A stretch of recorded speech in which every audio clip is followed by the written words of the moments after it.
The distress call cut through my ship before I even finished my coffee. 3 words. Confirmed bounty location. I nearly dropped the cup. Every hunter in this quadrant had been chasing the same name for 6 months, and none of us had gotten close.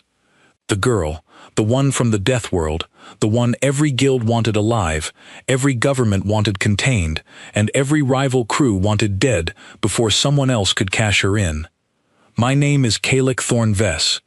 I have hunted smugglers through asteroid fields, dragged war criminals out of orbital prisons, and once talked a rogue AI into surrendering just by being more stubborn than it was. I do not scare easily, but when my navigator, Sable, pulled up the file on this girl, something in my chest went cold before my brain understood why.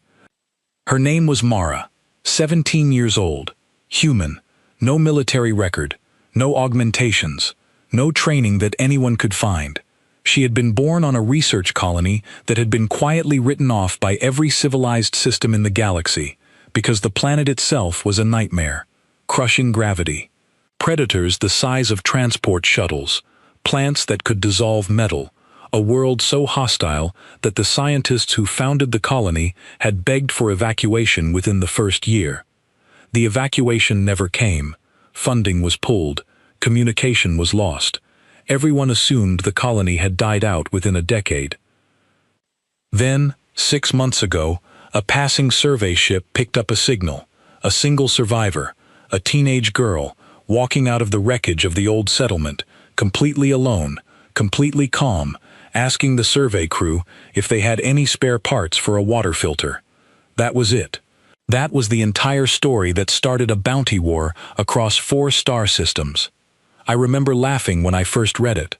My gunner, Torin, a broad-shouldered man who had survived 3 boarding actions and 1 mutiny, laughed with me. "She's a farm girl who got lucky," he said. "The real story is that whoever she was hiding from finally gave up looking." My tracker, Yenny, was quieter. Yenny had grown up on a border world with its own share of dangerous wildlife, and she did not laugh at all. "Nobody survives a Class Omega world alone," she said. "Not children, not soldiers, nobody." I told her that was exactly why the girl was valuable. Everyone wanted to know how she had done it. Some wanted to study her, some wanted to recruit her. A few, the uglier factions, wanted to sell her to whoever asked the highest price. I did not think too hard about which category I belonged to. I told myself I only wanted the money.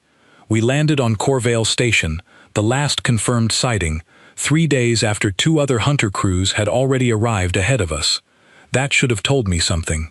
2 full crews of professionals, already on the ground, already searching, and neither of them had checked in with dock control in over a day. I assumed they were being careful. Competitive hunters do not exactly share information. Sable ran a scan of the station the moment we docked. The readings came back strange. 2 ships parked in the outer bay, engines cold, life support still running, cargo bay doors sealed from the inside, no distress beacon, no movement. "Maybe they already caught her," Torin said, grinning. "Maybe we're too late." "Then why haven't they left?" Yenny asked. Nobody answered that. We took the long walk from our berth to the station's central corridor, weapons holstered but ready, the kind of quiet tension that comes before a job goes either very well or very badly. Corvale was a small trading post, mostly abandoned warehouses and a handful of merchants who had learned not to ask questions. The perfect place for a hunted teenager to disappear into. The perfect place, apparently, for other things to disappear too. We found the first ship's crew quarters wide open. 6 bunks, 6 lockers, personal items still in place. Nobody home, no forced entry, no blood, no damage, no signs of a fight of any kind. It looked as if 6 trained hunters had simply stood up from their meal, walked out the door, and never come back. Torin ran a hand along one of the empty bunks. "This isn't right." "Their weapons are still here," Yenny said, crouched by a storage locker. "Every single one, charged, untouched." That detail stuck with me more than anything else. Hunters do not leave their weapons behind, not for any reason. I had known men who would rather lose a limb than lose their sidearm. We checked the second ship. Same story. Crew gone. Equipment intact. No sign of struggle. The only thing out of place was a personal terminal left open on a bunk, a half-finished message glowing on the screen. "She's not what the file said. She's asking questions. The message ended there. I stood in that empty cabin for a long moment, feeling the kind of quiet that makes the hair on your arms stand up. 2 full crews, seasoned professionals, vanished without a single shot fired. Whatever had happened here, it had not been violent in any way we could measure. It had been something else, something patient. Torin wanted to leave immediately. Yenny wanted to leave even faster. I told them we had come too far to turn back over an empty room and some nerves. I was wrong to say that. I know it now. But at the time, all I could see was the size of the bounty, and greed has a way of talking louder than good sense. We picked up a partial trail near the old warehouse district, a line of footprints in the dust that did not match any boots I recognized. Small, careful, deliberate, like someone who placed each step exactly where they wanted it, never wasting motion. Sable, monitoring from the ship, sent a message to my earpiece. "Kalik, I'm picking up a heat signature 200 meters ahead. Single source, not moving. It's been in that same position for 11 hours. 11 hours, sitting still, waiting." I looked at Yenny. She looked back at me, and for the first time in the years I had known her, I saw something close to fear in her eyes. "She's not hiding," Yenny said quietly. "She already knows we're here." We should have turned around right then.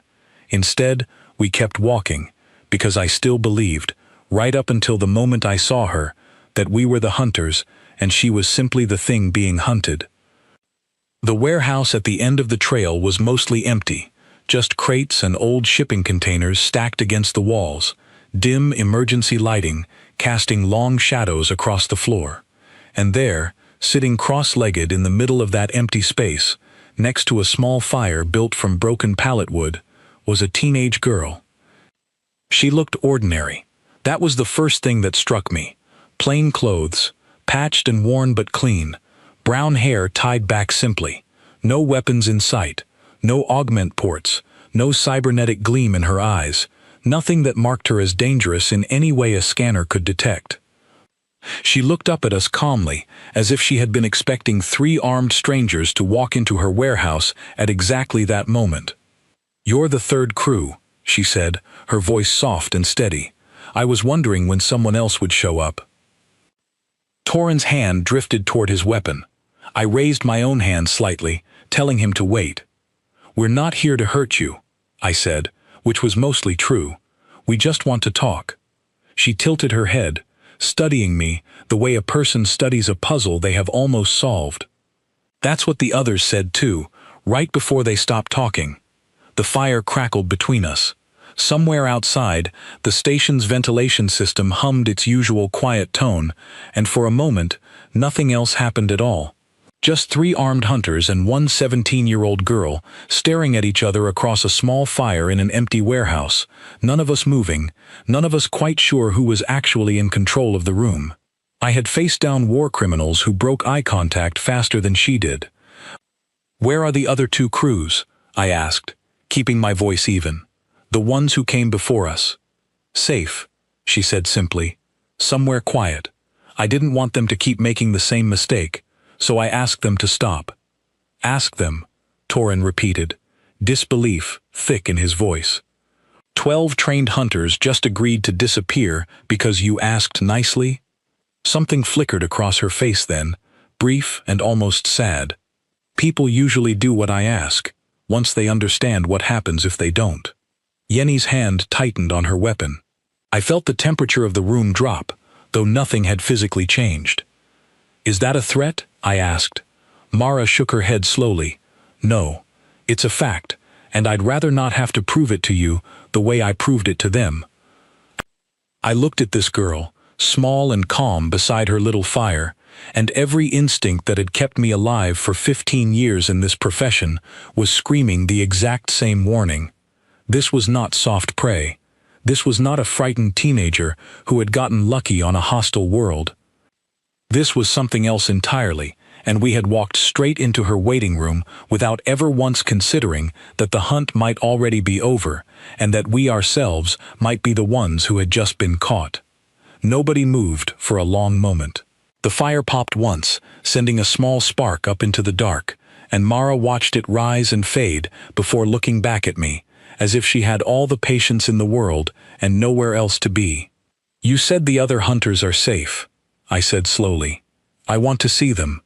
"You will," she said. "But not tonight. Tonight you should sit down, eat something, and decide whether you actually want to finish this hunt or whether you just want to survive it." Torin let out a short, humorless laugh. "That an offer or a warning?" "Both," Mara said. "Most people only hear the warning part. That's usually their mistake." I did not sit down. Neither did Yenny or Torin. We stood there, 3 trained professionals with weapons within easy reach, facing a girl who had built herself a small fire in an abandoned warehouse and looked more at home in that cold, empty building than any of us had felt in years. It should have been laughable. Instead, it was the most unsettling standoff of my career, because for the first time, I genuinely did not know who held the advantage. "Let's start simple," I said, forcing calm into my voice. "Tell us what happened to the crews who came before us." Mara pulled her knees up slightly, resting her arms on them, and for a moment she looked exactly like what her file claimed she was, a tired teenager. Then she spoke, and the illusion cracked. "The first crew found me 2 days ago," she said. 6 of them. They came in loud, weapons raised, shouting orders like I was supposed to already be afraid of them. I asked them to lower their weapons. They didn't, so I asked again, and I made sure they understood why they should. "What does that mean?" Yenny asked quietly. "You made them understand." "It means I showed them what I grew up around," Mara said. "Where I come from, if something bigger than you raises a weapon, you don't wait to see what happens next. You act first, or you die. I didn't want to hurt them. I only wanted them to stop being a danger to themselves. So I took their weapons before they could use them, one at a time, faster than they expected. Nobody got seriously hurt. They were just very surprised." Torin's jaw tightened. "You're telling me one girl disarmed 6 armed professionals without a single injury?" "I'm telling you I've been doing that since I was 9 years old," Mara said, and there was no pride in her voice, only a flat, tired honesty. "On my world, hesitation gets you killed. So does mercy, most of the time. I learned to move before I learned to be scared." I thought about the empty cabins on those 2 ships, the untouched weapons, the lack of any struggle at all. Everything suddenly made a terrible kind of sense. "And the second crew," I said. "What happened to them?" "They were smarter," Mara admitted. "They didn't raise their weapons right away. They tried talking first, the way you're doing now. I appreciated that. So I offered them the same choice I'm offering you. Walk away peacefully, or keep pushing until I have no choice but to stop you the hard way." "They chose to walk away," Yenny said. "It wasn't a question." "Eventually," Mara said. "It took some convincing." I studied her face in the firelight, searching for any trace of a lie, any sign that this was a story built to frighten us into leaving without a fight. I found nothing. Just calm, steady honesty from a girl who clearly did not understand why the rest of the galaxy found her so unsettling. "You keep saying you didn't hurt anyone," I said. "Why does that matter to you?" For the first time since we had arrived, something like real emotion crossed her face. Not fear, something closer to weariness. "Because I know what it's like to be hunted," she said. "Every single day of my life, something wanted to eat me, or trample me, or poison me, just for existing in the wrong place. I don't want to become that for someone else. I don't want to be the thing people are afraid of." "Too late," Torin muttered under his breath, though I don't think he meant for her to hear it. She heard it anyway. Her eyes flicked to him, sharp and clear. "I know. I've seen it in every single person who's come looking for me. They see a bounty. They see credits. Nobody ever asks what I want, or what I've survived, or why I'm even still alive. The warehouse fell silent again, the only sound the soft crackle of the fire and the distant hum of the station's old ventilation system. I found myself, against every professional instinct I had built over 15 years, actually listening to her, not as a target, as a person. "Where exactly are the crew members?" I asked again, gentler this time. "Not just safe, where?" Mara studied me for a long moment, as if deciding whether I had earned an honest answer. Finally she nodded toward a sealed door at the far end of the warehouse. "Storage room," she said. "I gave them food, water, and blankets. The room is warm. Nobody is hurt." I locked the door because half of them tried to attack me again after I let my guard down the first time, and I got tired of repeating myself. I gestured for Yenny to check. She hesitated, glancing at me, then at Mara, before finally moving toward the door with slow, careful steps, weapon lowered but ready. She pressed a hand against the release panel. The door slid open with a soft hiss. Inside, huddled together on makeshift bedding, were 12 very shaken, very alive hunters. No injuries beyond a few bruises. No restraints beyond the locked door itself. They flinched at the light, blinking up at Yenny with wide, frightened eyes, the same eyes I had seen on hardened soldiers after their first true brush with something they could not explain. One of them, a woman named Petra who I recognized from a rival guild, grabbed Yenny's sleeve. "Don't provoke her," Petra whispered, voice cracking. "Please, just don't provoke her." Yenny backed out slowly, closing the door behind her, and returned to where Torin and I stood near the fire. She looked at me, and for once in her career, my tracker looked completely lost for words. "They're alive," she finally said, "all of them, untouched, except for a few bruises." I turned back to Mara, who was watching the exchange with quiet patience, as if she already knew exactly what Yenny would find and had simply been waiting for us to catch up. "You could have hurt them," I said. "Badly, permanently. You didn't." "I told you," Mara said. "I don't want to be the monster in someone else's story. I've had enough of monsters." Something about the way she said it settled deep in my chest, uncomfortable and heavy. I had spent 15 years hunting people the galaxy called dangerous. Killers, thieves, war criminals, who deserved every bit of fear their names carried. I had never once, in all that time, hunted someone who was more afraid of becoming a monster than of being called one. "The bounty on you," I said slowly. "It's not just credits. Some of the people chasing you want to study you. Some want to use whatever you learned surviving that world. A few just want to sell you to whoever offers the highest price." Mara nodded, unsurprised. "I know. I've heard all their offers already, from the people I stopped along the way. Everyone wants something from me. Nobody wants to just let me live." I glanced at Torin, then at Yenny, and something unspoken passed between the three of us, an understanding that had nothing to do with the mission briefing we had accepted back on Corvale's docking ring. "What do you want?" I asked her, "if not to be hunted?" For the first time since we had entered that warehouse, Mara looked genuinely surprised by a question. She blinked, glancing down at the small fire between us, then back up at me with something almost fragile in her expression. "Nobody's ever asked me that," she said quietly. "Not once. Not the survey crew who found me. Not the scientists who wanted to study my blood. Not any of the hunters before you." "I'm asking now," I said. She was quiet for a long time, long enough that the fire burned lower, casting deeper shadows across the warehouse floor. When she finally spoke, her voice was smaller than it had been all night, stripped of the calm authority that had unsettled 12 trained hunters into surrender. "I want somewhere quiet," she said, "somewhere nobody looks at me and sees a weapon, or a prize, or a mystery to solve. I want to stop being the most dangerous thing in every room I walk into." I did not have an answer for her, not yet. But standing there in that dim warehouse, watching a 17-year-old girl who had survived a planet that killed grown scientists within a year, who had disarmed 12 hunters without spilling a drop of blood, who wanted nothing more than to simply be left in peace, I understood something that would change the rest of this hunt entirely. We had come here believing we were the ones in control. We had walked into her world thinking the danger belonged entirely to her, and the power belonged entirely to us. None of us had understood, until that very moment, exactly how wrong we had been.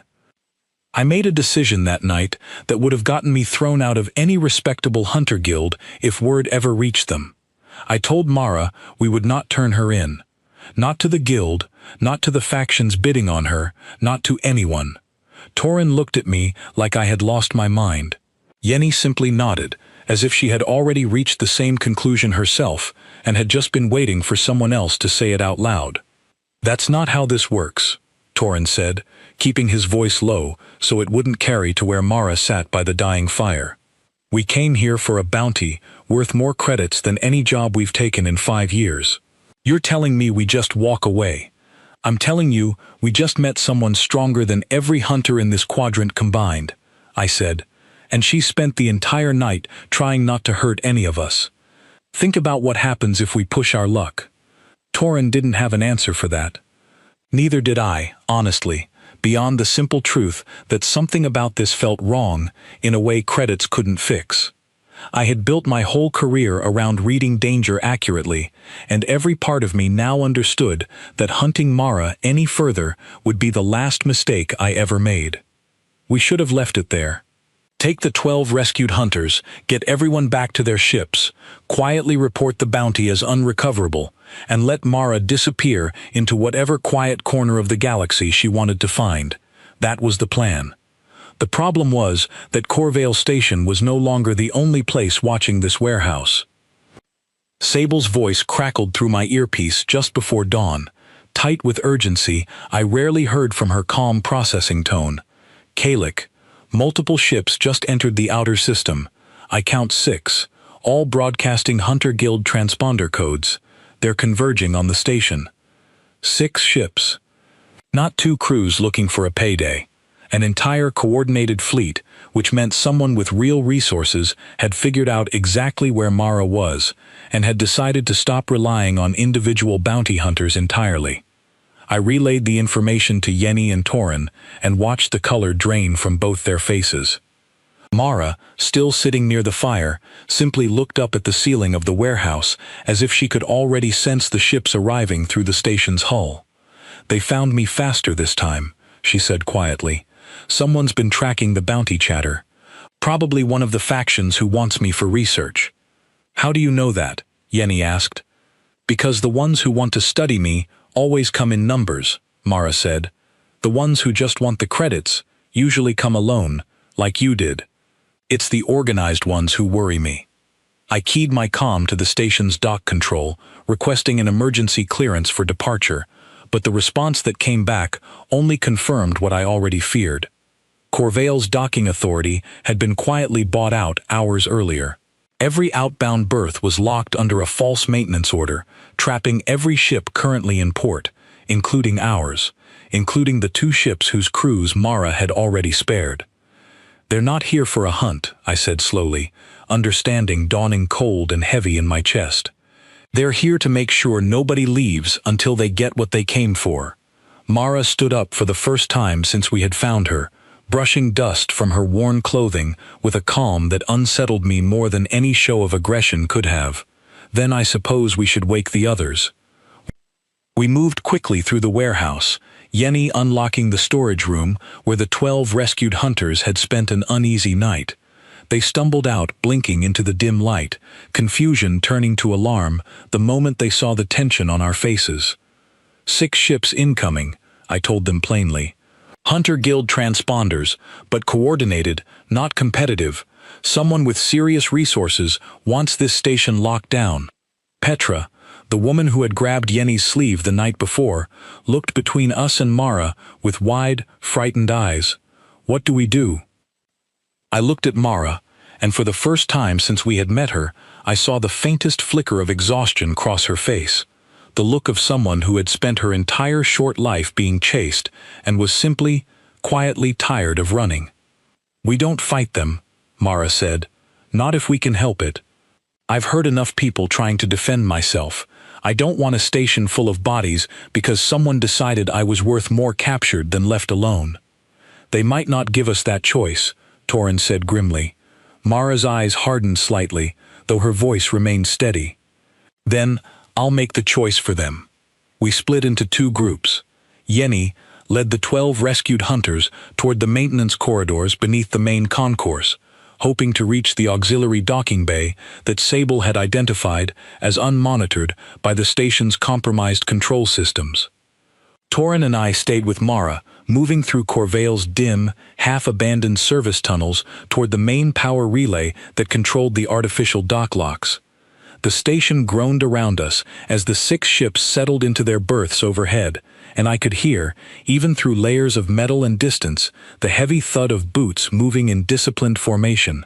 Whoever had sent this fleet had trained their people well. This was not a chaotic scramble for a bounty. This was a coordinated operation. "Talk to me about what we're walking into," I said to Mara as we moved through a narrow access corridor lit only by emergency strips along the floor. "You said the organized ones worry you." "Why?" "Because the ones who come for money can be reasoned with," she said. "They want a payday, and once they understand the cost outweighs the reward, most of them walk away.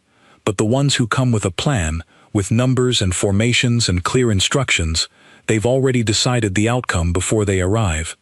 Reasoning doesn't work on people who've already made up their minds." I thought about that as we pressed forward, and I realized with a growing unease that I understood exactly what she meant, because I had been exactly that kind of hunter myself, right up until the moment I met her.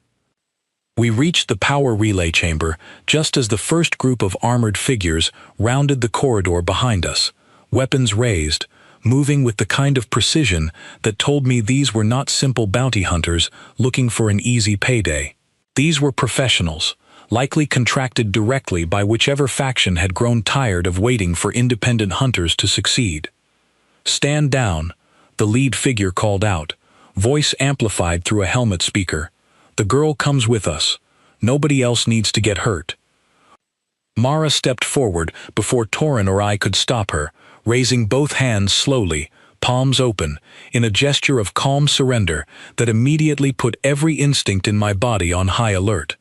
I had seen her use that exact posture once already tonight, right before she disarmed 12 hunters without spilling a single drop of blood. "I'll come with you," she said, her voice carrying clearly through the narrow corridor, "if you let everyone else on this station leave unharmed." The lead figure hesitated, clearly not expecting cooperation, then gestured for his squad to lower their weapons slightly. "Formation Blue reports the station is secured. If the target comes willingly, there's no reason for further conflict." I should have felt relief in that moment. Instead, I felt the same cold warning I had felt back in the warehouse, the sense that something in this exchange was far more dangerous than it appeared on the surface. Mara was not surrendering. She was choosing her moment. "Kalik," she said quietly, not turning to look at me, "get Torin and the others to that auxiliary bay. Don't wait for me." "We're not leaving you," I said. "You have to," she said, and there was something final in her voice that I had not heard before. I let myself get caught once already, back on that research colony, right before everything fell apart. I learned my lesson. I won't make that mistake with people who deserve better than what's about to happen here. Before I could respond, the lead figure's squad surged forward to secure her, weapons still raised in case she resisted. Mara did not resist. She simply stood there, calm and still, allowing 2 armored hunters to grip her arms and begin leading her back down the corridor toward their waiting ships.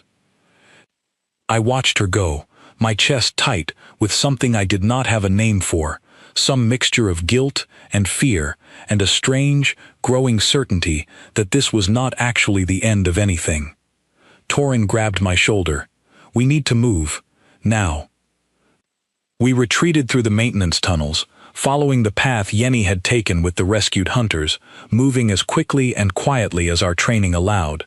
Behind us, I could hear the heavy machinery of the station's dock locks disengaging one section at a time, the compromised control systems finally releasing their hold now that the organized fleet had secured what they came for. We reached the auxiliary bay just as Yenny finished loading the last of the 12 rescued hunters aboard a small transport shuttle Sable had quietly commandeered from an unused berth. Petra grabbed my arm the moment I stepped through the airlock, her face pale beneath the emergency lighting. "Where's the girl?" she demanded. "Where's Mara?" "They took her," I said, the words feeling wrong even as I spoke them, because some deep instinct told me the situation was far from settled. "Then it's already over," Petra said, and to my surprise, there was no relief in her voice at all. Only a quiet, resigned dread. "You don't understand. I was in that storage room with her all night. I heard what she said in her sleep, the nightmares she still has about that planet. That girl didn't survive a Class Omega Deathworld by learning to lose." I looked back through the shuttle's small viewport toward the docked fleet still looming over Corvale Station. 6 heavily armed ships that believed they had just captured the most valuable bounty in the quadrant. Somewhere deep in my chest, beneath the guilt and the fear, a quiet certainty began to take root. We had not just watched Mara surrender. We had watched her walk willingly into the middle of 6 hostile ships, completely alone, completely calm, and I was beginning to suspect that every single person aboard that fleet had just made the exact same mistake every hunter before them had made. They believed they had finally caught their prey. We did not leave the station. I want to be clear about that, because every rational part of my training told me to get the shuttle moving the moment the auxiliary bay doors cleared. 12 rescued hunters were safe aboard. Yenny had already plotted a course away from Corvale. All I had to do was give the order. I never gave it. "Kalik," Torin said, standing behind me at the small viewport, watching the 6 ships still docked overhead. "Tell me you're not thinking what I think you're thinking." "She came here for a reason," I said. "She let herself get caught. Twice now. If what she said about the research colony was true, that's not the behavior of someone who's actually afraid of these people." "So what?" Torin said. "We just wait around to see what happens?" I looked at Petra, who had gone quiet since telling us about Mara's nightmares. She met my eyes with a steadiness I had not expected from someone who had spent the previous night locked in a storage room. "She's not going to hurt them unless they force her to," Petra said. That's what she kept telling us, over and over, like she was trying to convince herself as much as us. She doesn't want to become what she's afraid of. "Then why walk straight into 6 armed ships?" Yenny asked from the pilot's seat. Petra was quiet for a moment before answering. "Because I think she's tired of running. I think she wants this to end, one way or another, and she'd rather end it on her terms than keep hiding for the rest of her life." Sable's voice interrupted through the shuttle's comm system, calm and precise as always. "Kalik, I'm picking up unusual activity aboard the lead ship. Internal sensors are being jammed from inside the vessel. Whatever is happening in there, they don't want outside observers seeing it." That settled it for me. I turned to Yenny. "Get us close enough for a docking approach on that lead ship, but stay out of their primary sensor range. Torin, arm yourself, but listen to me carefully. Nobody fires unless there's no other option. Whatever happens over there, I don't think blood is going to solve it." We approached the lead ship, using an old smuggler's trick, drifting in along its sensor blind spot near the engine housing, docking quietly at a maintenance airlock that Sable managed to unlock through a series of overridden access codes. The corridor inside was dim, emergency lighting flickering unevenly along walls scarred with recent damage. Scorch marks, dented panels, a single glove, discarded on the floor, still smoking faintly at the fingertips. "This isn't from weapons fire," Torin murmured, crouching beside the glove. "Look at the scorching pattern. It's from an overloaded stun charge, not a blaster." We moved deeper into the ship, following the trail of damage, and the further we went, the more the picture became clear. Doors torn from their hinges, not with brute force, but with the precise, economical motion of someone who understood exactly where a joint was weakest. Restraint cuffs, still locked, lying empty on the floor as if their occupant had simply stepped out of them. We found the first squad in the ship's main corridor, 6 armored hunters sitting slumped against the walls, dazed but breathing, weapons scattered just out of their reach. None of them showed any serious injury. All of them looked like they had been carefully, deliberately subdued rather than harmed. One of them, groggy and blinking, focused on me as we passed. "She just took the weapons," he mumbled. "Didn't even look angry. Just took them, one at a time, like she was cleaning up after us." We pressed forward toward the bridge, and the closer we got, the quieter the ship became, until finally we reached a sealed blast door, its control panel sparking faintly from some kind of deliberate short circuit. Sable's voice crackled through my earpiece. "Kalik, I'm reading a single heat signature beyond that door, along with several others in various states of distress. Whatever's happening in there, it's contained." I placed my hand against the door's manual release, hesitating for just a moment, uncertain what we were about to walk into. Then I pushed it open. The bridge beyond was in controlled chaos. Consoles sparked where restraints had been forcibly overridden. 6 armored figures lay scattered across the floor, disarmed and dazed but alive, their weapons neatly stacked in one corner as if someone had taken the time to tidy up after subduing them. And in the center of it all, standing calm and composed beside the captain's chair, was Mara. She looked up as we entered, and for the first time since we had met her, I saw something close to relief cross her face. "You didn't leave," she said quietly. "You didn't give us much reason to," I answered, stepping carefully around a groaning hunter still trying to sit up. "What happened here?" "They wanted information," Mara said, gesturing toward the captain's chair, where a man in a formal officer's uniform sat slumped, unconscious but breathing steadily, a thin trickle of something like static still crackling faintly from a broken control panel beside him. "Whoever hired this fleet wanted to know exactly how I survived that world, not to help anyone, to weaponize it, turn whatever I learned into something they could sell to armies." "How do you know that?" Torin asked. "Because he told me," Mara said, nodding toward the unconscious officer. "Right before I convinced him it wasn't a good idea to keep pushing. I studied the wreckage around us, the careful, methodical way every threat in this room had been neutralized without a single fatal injury, and I understood, with a growing sense of both awe and unease, exactly what kind of restraint this girl had been exercising this entire time. "You could have killed every single one of them," I said quietly. "Easily. Why didn't you?" Mara looked down at her hands, and for a moment, the calm mask slipped, revealing something raw and tired underneath. "Because on my world, everything that hunted me eventually died trying. The predators, the plants, even the ground itself some days. I grew up surrounded by things that killed without hesitation, without mercy, without ever once considering another way. I promised myself, the day I finally left that place, that I would never become one of those things, no matter how much easier it would be." The weight of that statement settled over the wrecked bridge like a physical presence. I thought about every hunter who had come before us, every crew who had underestimated her, every faction who had seen her only as a prize to be claimed or a weapon to be built. None of them had ever once considered that the Deathworld girl might be stronger, kinder, and more disciplined than every single person hunting her combined. A groan from the captain's chair drew our attention. The officer stirred, blinking groggily up at us, his eyes widening in alarm as he recognized Mara standing calmly over him. "You," he rasped, "you're going to regret this. There are more ships coming, more factions. You can't keep doing this forever." Mara knelt down beside him, her expression unreadable. "Maybe not," she said quietly. "But every single person who's come for me so far has left this station alive because I chose to let them. That's more mercy than my own world ever gave me. I'd think carefully before deciding that isn't enough."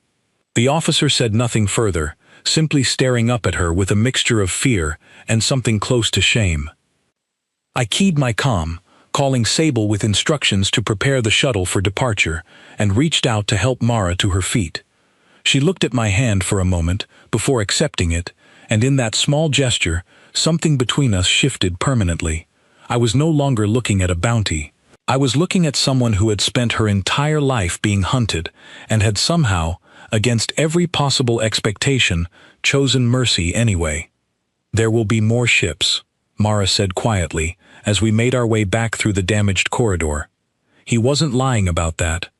Whoever's funding this hunt isn't going to stop just because one fleet failed. "Then we'd better figure out how to make sure the next one doesn't happen," I said. Torin glanced between us, something unreadable crossing his weathered face. "You're talking like we're actually going to help her fight an entire hunting network."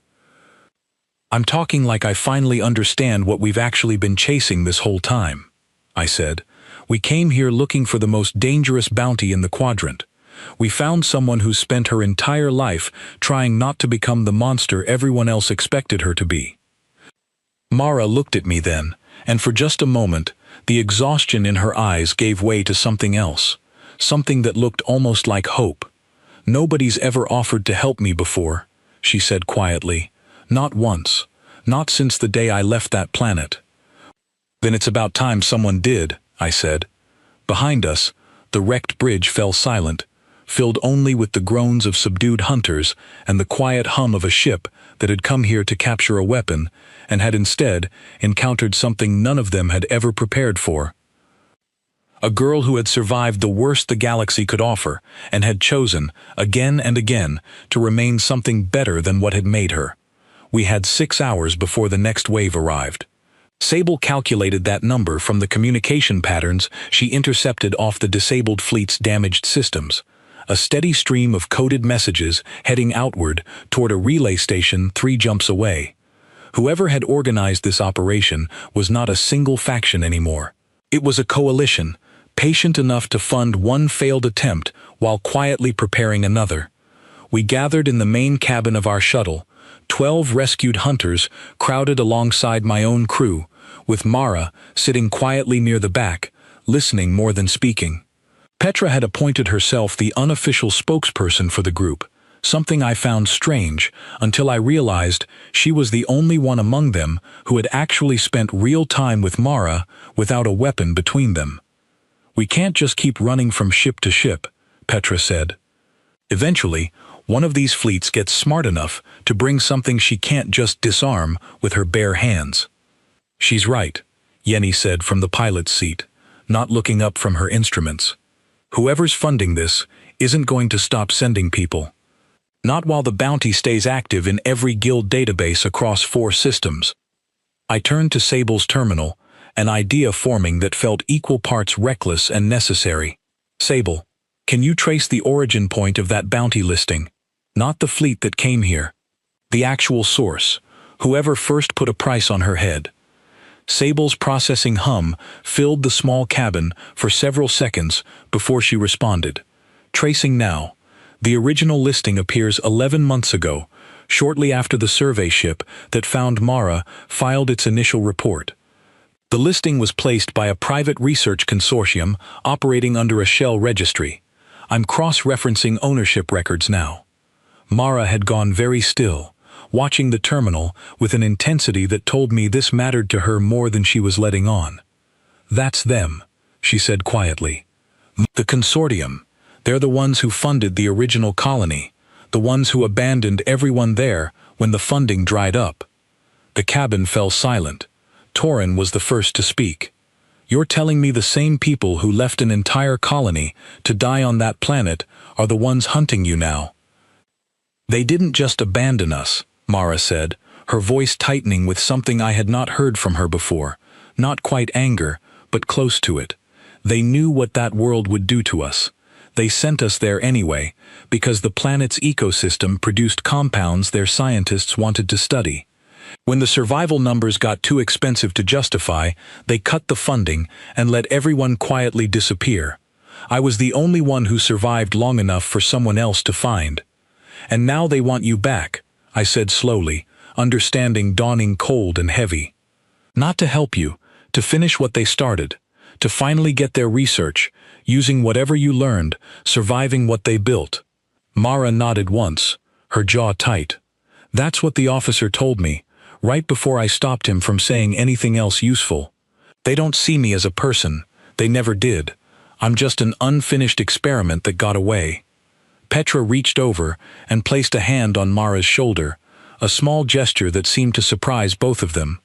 Then let's make sure they never finish it. I looked around the cramped cabin at the strange coalition that had formed in the span of a single night. 12 rescued hunters who had every reason to resent the girl who had disarmed them. My own crew, who had come here chasing a payday and found something else entirely. And Mara herself, who had spent her entire life being hunted by people who saw her only as a prize or a weapon. Sable, I said, pull up everything you can find on that consortium's public holdings. If they're funding a hunting coalition this large, they're not hiding in the shadows anymore. Somewhere in their records there's a name, a face, someone who can be held accountable. It took several hours of careful searching, cross-referencing shell corporations and shipping manifests, and quietly buried research grants, but eventually Sable found what we needed.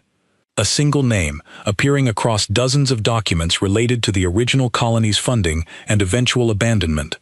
A director named Calder Ashworth, still active, still overseeing consortium operations from a private research station 2 jumps beyond Corvale. If we expose what he did, Yenny said, studying the documents on the terminal, the funding for grabbing Mara mostly disappears. Nobody wants to be publicly associated with abandoning an entire colony to die for research profits. That's assuming anyone believes us, Torin said. Consortiums like this bury evidence for a living. We'd need something undeniable. Mara had been quiet through most of this conversation, but now she stood, something resolute settling into her expression. I have something undeniable, she said. I have myself. I'm the evidence. If Calder Ashworth wants to explain to the entire quadrant why a teenage survivor is being hunted by his private coalition, let him try doing it while I'm standing in the same room. I felt a chill at the calm certainty in her voice, the same steady confidence I had first mistaken for coldness back in that warehouse, but which I now understood was simply the quiet resolve of someone who had survived far worse than any confrontation this galaxy could offer her. That's dangerous, I said, walking directly into his territory. Everything about my life has been dangerous, Mara said. At least this time, I get to choose the danger, instead of having it chosen for me. We made the jump toward Ashworth's research station 3 days later, our small coalition of rescued hunters and reformed bounty crew traveling together for the first time as something other than rivals. Petra had spent much of the journey talking quietly with Mara, the two of them slowly building something that looked less like hunter and target and more like an unlikely friendship formed in the strangest possible circumstances. The station itself was smaller than I expected, a private research facility tucked into a quiet system far from any major trade routes, exactly the kind of place someone would choose if they wanted to conduct business without outside observation.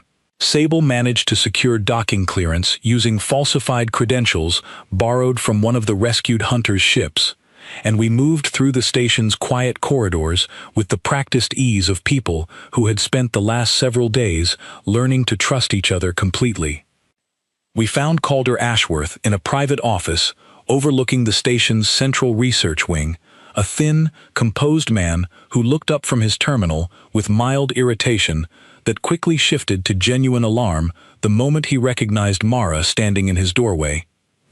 "This is impossible," he said, rising from his desk. "Security should have—" "Your security already failed once," Mara said calmly, stepping into the room with the same quiet, unhurried confidence she had carried into every confrontation since the moment we met her. "I'd think carefully before deciding they'll do better this time." Ashworth's eyes darted between Mara and the small group gathered behind her. Calculating odds, I could see him quietly abandoning one by one. "What do you want?" "The truth," Mara said. "Told publicly, to every guild and government that's been funding your hunt for me. Tell them what your consortium actually did to that colony. Tell them why you really sent us there, and why you left everyone behind when the profits stopped being worth the cost." "You don't understand the value of what we were researching," Ashworth said, his composure cracking slightly. "The compounds on that world could have made you rich," Mara finished for him, her voice steady but edged with something sharp.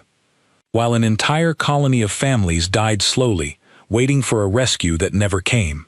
I was 9 years old when the last adult on that colony died protecting me from something your own reports called a routine environmental hazard. I don't care about your research anymore.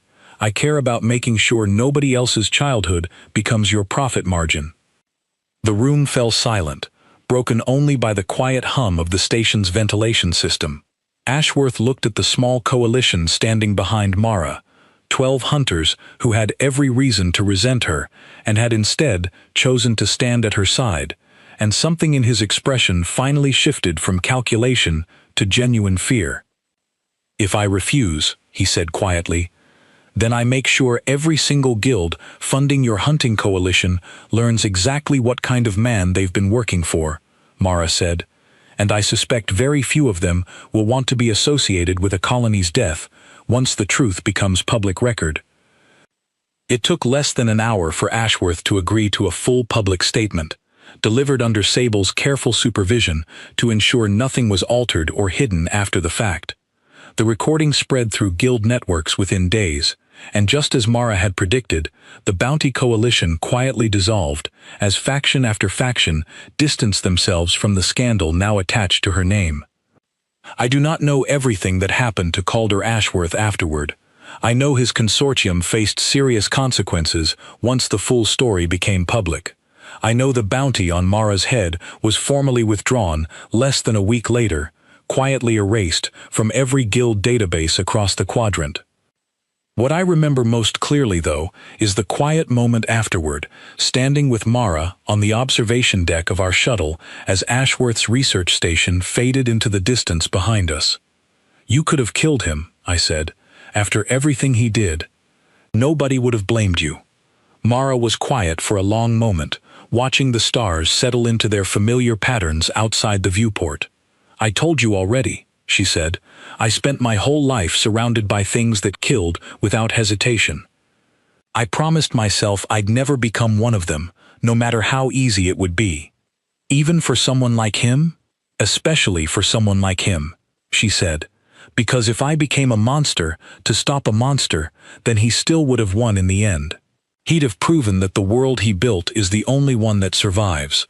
I thought about everything that had happened since that first distress call, back when I still believed we were hunting a frightened teenager who had simply gotten lucky. I thought about the empty ships, the disarmed hunters, the quiet mercy she had shown to every single person who had come for her, right up until the very end. Petra joined us on the observation deck, followed slowly by the rest of the coalition that had formed across this strange, dangerous journey.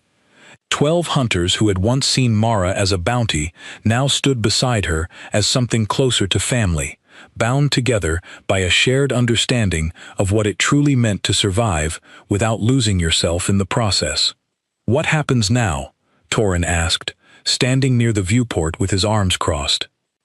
Mara looked around at the small group gathered on that quiet deck, and for the first time since we had found her sitting alone beside a small fire in an abandoned warehouse, I saw something settle in her expression that looked almost like peace. "Now," she said quietly, "I finally get to find out what it feels like to simply exist somewhere without being anyone's prey." I looked out at the stars, stretching endlessly beyond the viewport, and I thought about every hunter who had ever chased this girl across the quadrant, believing right up until their final moment that they held all the power in that pursuit. None of them had ever understood the truth, not until it was far too late. The Deathworld had not simply produced a survivor, it had produced someone stronger, wiser, and far more merciful than every single person who had ever hunted her. And the greatest danger any of us had ever faced was never Mara herself. It was our own failure to see her as anything more than a prize, right up until the moment she proved, again and again, exactly what kind of person she had chosen to become.